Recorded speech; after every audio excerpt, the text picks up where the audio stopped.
안녕하세요. 에덤 스미스 클래스 MC 서영입니다. 오늘은 랄라데이 대표님 랄라쌤님을 모셨는데요. 반갑습니다. 반갑습니다. 간략하게 자기소개 먼저 부탁드릴게요. 안녕하세요. 저는 오늘 하루 랄라데이라는 슬로건으로 운영하고 있는 랄라데이 대표이자 현재는 이제 레터링 풍선 창업을 도와드리고 있는 창업 강사로도 같이 병행하고 있는 랄라쌤이라고 합니다.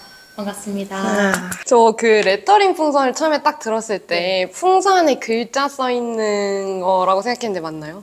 네, 맞아요. 그게 주로 언제 사용이 되는지 좀 궁금해요. 대부분 이제 이벤트들은 한 사람만이더라도 이제 굉장히 많은 이벤트들이 있잖아요. 네. 그래서 언제든지 다 활용할 수 있고 남녀노소라고 할 수밖에 없는 게 아이들부터 정말 어머님, 아버님, 뭐 환갑, 칠순 잔치까지도 다 이제 이벤트 날에 있을 때는 이제 풍선이라는 것 자체가 좀 파티 느낌이 네네. 나잖아요. 그래서 그런 이벤트 날이면은 다 활용할 수 있는 아이템입니다. 그럼 주 고객층이 혹시 뭐 30, 40대 이렇게 좀 주 고객층이 정해져 있나요? 아, 네. 주 주로 고객층은 대부분 이제 한 20대 후반에서 혹은 30대, 40대 정도의 이제 여성분들이 이제 아이가 있는 어머님들이 가장 많이 구매하시는 편이시고, 네. 아니시면 뭐 미혼이신 이제 여성분들, 타겟이 조금 여성분들에 조금 초점이 맞춰져 있어요. 네. 그러면 창업 아이템을 고르실 때 이제 레터링 풍선으로 고르신 이유가 있으신가요? 저는 이제 이전에 지금까지 3번의 창업이었고 2번을 창업을 했을 때 가장 문제점이라고 생각을 했었던 게 뭐 마케팅도 있었겠지만 그래도 문제점이 일단 사계절 내내 판매가 되는 상품을 팔아야겠다. 그걸 팔지 않아서 문제점이었다라는 생각이 들었고, 그리고 이제 두 번째는 제가 정말 열정 있게 끈기 있게 노력만 한다면 제가 이제 전문가가 될 수 있는 좀 상품군을 계속 찾았었어요. 그래서 전문가가 될 수 있는 것들 중에서는 굉장히 어려운 영역들밖에 없잖아요. 네. 뭐 공부를 정말 열심히 해야 된다거나 정말 기술을 막 몇십 년 동안 갈고 닦아야 된다거나 이런 거가 밖에 없었는데, 그래도 내가 정말 열심히 할 수 있으면 전문가가 될 수 있는 거를 찾아봐야겠다라는 생각을 했었고, 세 번째는 이제 경쟁 강도였어요. 경쟁이 좀 제가 판매하는 상품군이 너무 셌다고 생각해서 제가 너무 초보자니까 너무 초보자에서는 이렇게 좀 난이도 높은 것보다는 조금 더 낮은 걸 찾아봐야겠다라는 생각에서 이제 막 분석을 하고 서칭을 하다 보니까 이 아이템이 보이더라고요.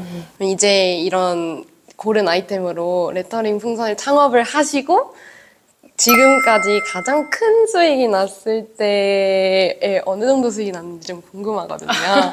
일단 가장 많이 난 거는 한 4천만 원 정도. 한 달에요? 네네네. 4천만 원 정도 수익이 났더라고요. 순수익이 4천만 원인가요? 매출이요. 아, 매출이? 네네네. 그럼 이렇게 처음 창업할 때는 자본이 얼만큼 들었어요? 150만 원. 으로 시작하셨어요? 네, 150만 원밖에 없었고 정말 작게 정말 한 아이템 하면 그게 이게 조금 터지면 또 한 아이템 추가하고 이런 식으로 했었어요. 아, 모든 것을 같이 다 판매하시려고 하신다면 사실 150만 원 이상은 넘을 수밖에 없어요. 네. 재료비가 가장 덜 들어가는 거. 네, 가장 덜 들어가는 걸 먼저 시작하고, 그럼 이걸로 이제 소위 말해서 저도 사실 뭐 이걸로 막 대박 날 거야 이런 건 아니기 때문에 좀 A/B 테스트였던 것 같기도 해요. 그래서 이걸로 괜찮아지면 조금 더 이렇게 계속 상품을 늘려가자. 왜냐면 레터링 풍선에서도 굉장히 종류가 굉장히 다양해요. 어떤 종류들이 있어요? 종류가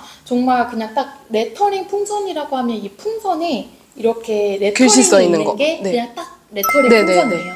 그런데 거기 안에서도 안에 미니 풍선이 들어가 있냐, 혹은 뭐 안에 꽃이 들어가 있냐, 아니면 혹은 그냥 스탠드로 세워놓을 수 있는 공기 레터링 풍선이냐, 혹은 헬륨으로 둥둥 뜨는 헬륨 레터링 풍선이냐, 막 이런 식으로 종류가 굉장히 다양하거든요. 그럼 이제 창업을 시작하시고 이제 이 정도의 매출을 올리시기까지 어느 정도 기간이 걸렸는지 좀 궁금하거든요.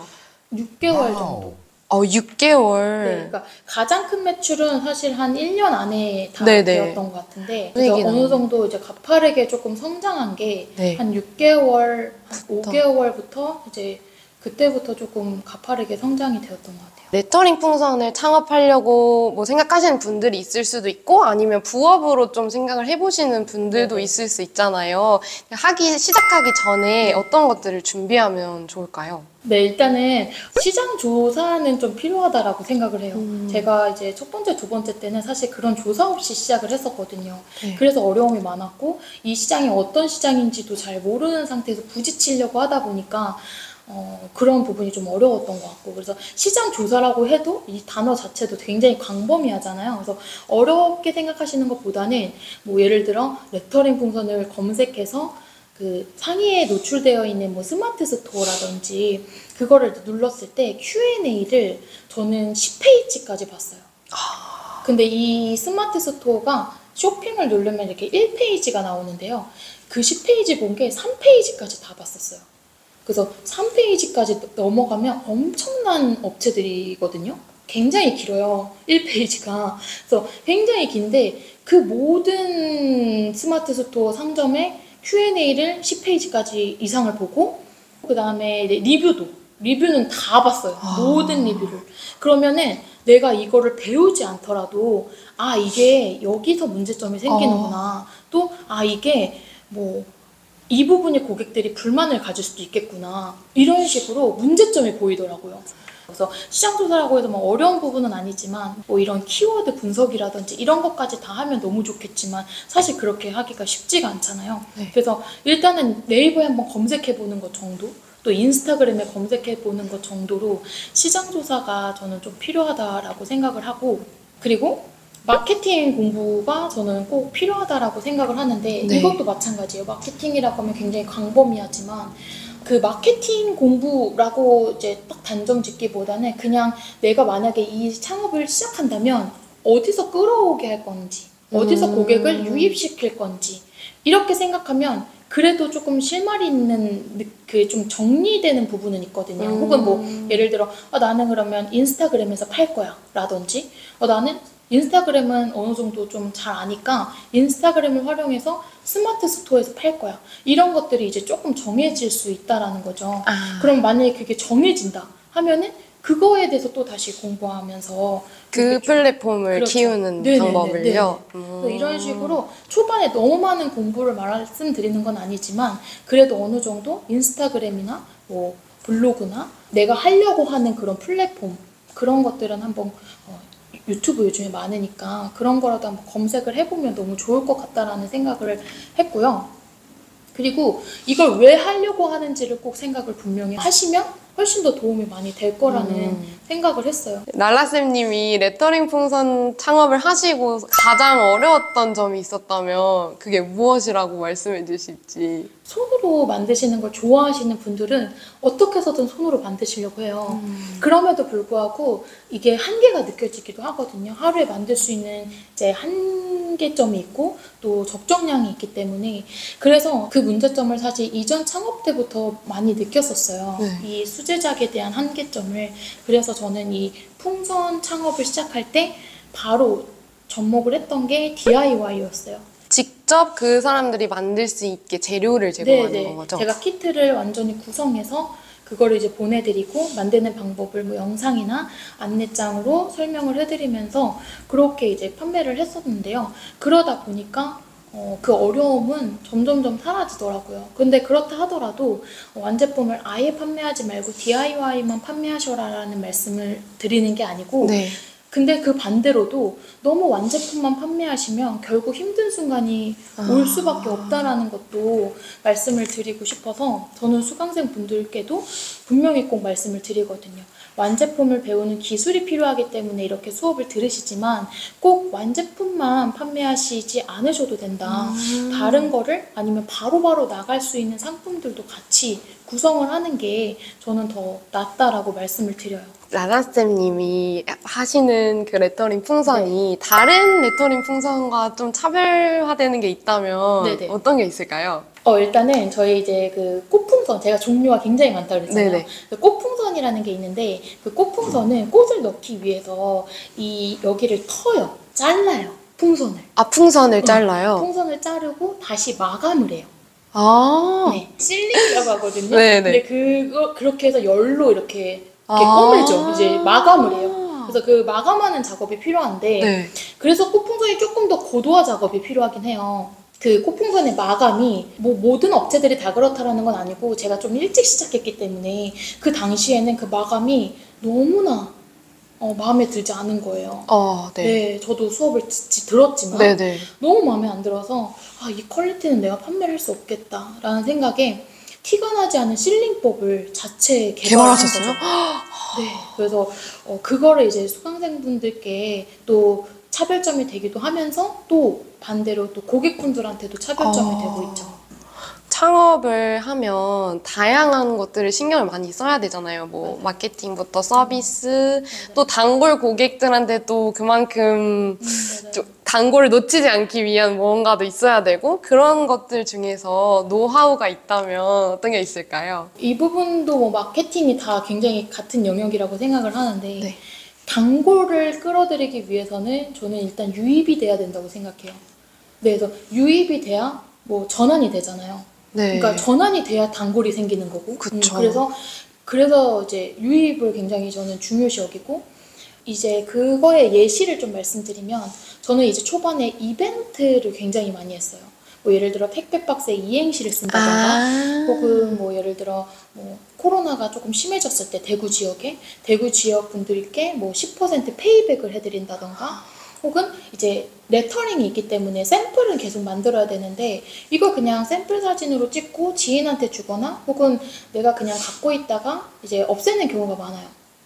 그런 거를 신데렐라라는 키워드가 갑자기 떠오르더라고요. 그래서 이거를 찾아주는 뭐 해피 버스데이 모든 날을 응원해 이게 맞는 분들이 있잖아요. 네네. 생일이신 분이 네. 있고 또 생일인 애기들이 있고 그러니까 그런 분들도 찾아주는 뭐 신데렐라 이벤트라든지 이런 이벤트를 먼저 쌓아놨어요. 컨텐츠를 쌓아놓고 저는 이제 마케팅이 두 가지로 좀 나뉜다고 생각하는데 첫 번째는 노력, 두 번째는 자본이라고 생각해요. 그래서 이 두 가지가 다 복합이 되었을 때 조금 더 시너지가 더 크다고 생각을 하거든요.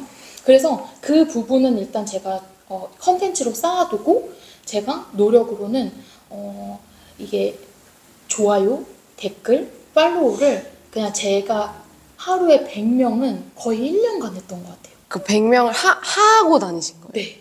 아, 소통을 네. 위해서? 직접 먼저 찾아 유입을 위해서. 유입을 위해서? 막 엄청 소통을 하진 않지만 네네. 그러니까 그 온라인 전단지죠. 그러니까 온라인 전단지를 이 작업을 저는 100명한테 매일매일 했었어요. 그래서 유입을 일단 끌어들인 다음 그 다음에 여기 이벤트 많이 하네? 그 다음에 일단 팔로우를 일단 해도 돼? 그러고 나서 뭐 갑자기 생각났을 때 여기 또 뭐 신데렐라 이벤트 하지 않나? 혹은 여기 뭔가 또 이벤트 하지 않나? 하고서 한 번씩 들어오게 하게끔 하는 것까지가 목표였어요. 막 이분들이 사셔라까지가 목표가 아니라 이분들이 제 인스타에 들어와서 그런 부분을 느껴서 팔로우를 누르는 거. 그게 저의 1차 목표였거든요.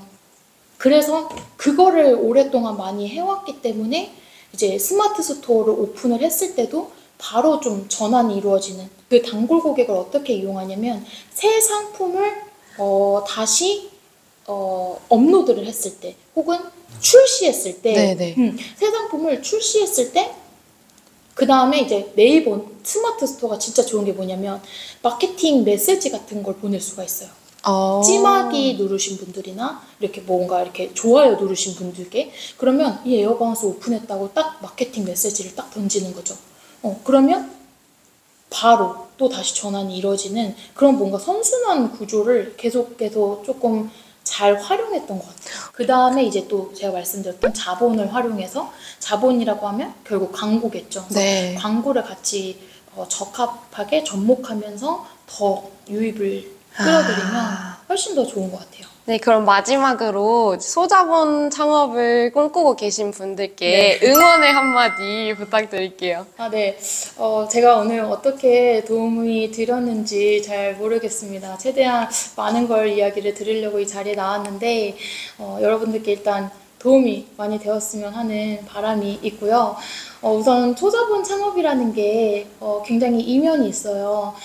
처음에는 시작하기가 굉장히 쉽다는 장점은 있지만 그만큼 쉽게 그만두시는 분들도 많다라는 단점이 또 존재합니다. 그래서 여러분들이 만약에 소자본 창업을 하기로 결심하셨다면 지금 제가 오늘 말씀드린 내용을 한번 생각을 해보시면 또 도움이 되지 않을까라는 생각이 들고 또 각자의 자리에서 그 최선을 다하시면 분명히 좋은 결과가 있으실 거라고 생각이 듭니다. 네, 화이팅입니다. 화이팅! 네, 오늘 좋은 이야기 많이 나눠주셔서 감사합니다. 네, 감사합니다.